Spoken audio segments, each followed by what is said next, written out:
एक समय की बात है, भगवान बुद्ध एक नगर में घूम रहे थे। उस नगर के आम नागरिकों के मन में बुद्ध के विरोधियों ने यह बात बैठा दी थी कि वह एक ढोंगी है और हमारे धर्म को भ्रष्ट कर रहा है। इस वजह से वहां के लोग उन्हें अपना दुश्मन मानते थे। जब नगर के लोगों ने बुद्ध को देखा तो उन्हें भला बुरा कहने लगे और बद्दुआएं देने लगे। गौतम बुद्ध नगर के लोगों की उलाहने शांति से बिना बोलने सुनते रहे, लेकिन जब नगर के लोग उन्हें बोलते बोलते थक गए तो महात्मा बुद्ध बोले, क्षमा चाहता हूं, लेकिन अगर आप लोगों की बातें खत्म हो गई हैं तो मैं यहां से जा सकता हूं। भगवान बुद्ध की यह बात सुन वहां के लोग बड़े आश्चर्यचकित हुए। वही खरा एक आदमी बोला, ओ भाई, हम तुम्हारा गुणगान नहीं कर रहे हैं, हम तो तुम्हें गालियां दे रहे हैं। क्या इसका तुम पर कोई असर नहीं होता? बुद्ध बोले, आप सब मुझे चाहे जितनी गालियां दो, मैं उन्हें लूंगा ही नहीं। आपके गालियां देने से मुझ पर कोई असर नहीं पड़ता जब तक कि मैं उन्हें स्वीकार नहीं करता। मैं इन गालियां को लूंगा ही नहीं तो यह निश्चित ही आपके पास रह जाएगी।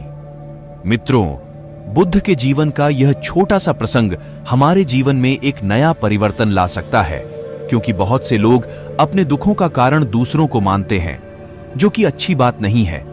ऐसा कर हम स्वयं के लिए गड्ढा खोद रहे होते हैं। यह सब हम पर निर्भर है कि हम लोगों के नेगेटिव बातों को कैसे लेते हैं, उन्हें स्वीकार कर रहे हैं या नकार रहे हैं। जीवन को भरपूर जीना है तो सबसे पहले स्वयं के प्रति दृष्टिकोण सकारात्मक बनाना होगा। कभी कभी व्यक्ति लक्ष्य विहीन हो जाता है, उसे कुछ सूझता ही नहीं है कि क्या करें और क्या नहीं। वह अवसाद की स्थिति में रहता है। ऐसी स्थिति जीवन की प्रसन्नता को निगल जाती है। आपके सकारात्मक सोच से जीवन में ऐसा परिवर्तन घटित होता है जो आपके दामन में खुशियों के फूल बरसाता है तथा जीवन से कटुता को निकालकर उसमें सुगंध भर देता है। चिंता से भागकर कभी नहीं बच सकते, परंतु यदि उसके प्रति स्वयं की मानसिकता को बदला जाए तो चिंता को दूर भगाया जा सकता है। मानव दुखी क्यों है? साधारणतः देखा जाता है कि एक व्यक्ति दूसरे व्यक्ति को प्रसन्न देखकर जल भून जाता है। उसके मन में ईर्ष्या और जलन की उत्पत्ति होने लगती है। वह सोचने लगता है कि यह व्यक्ति कितना प्रसन्न है और मैं कितना दुखी हूं। इस तरह की विचारधारा मन में कदापि न पलने दें।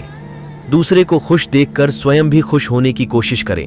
दूसरे की खुशियों में सहभागी बने, और खुशियों में ही क्यों, दूसरे के दुख में भी सहभागी बने।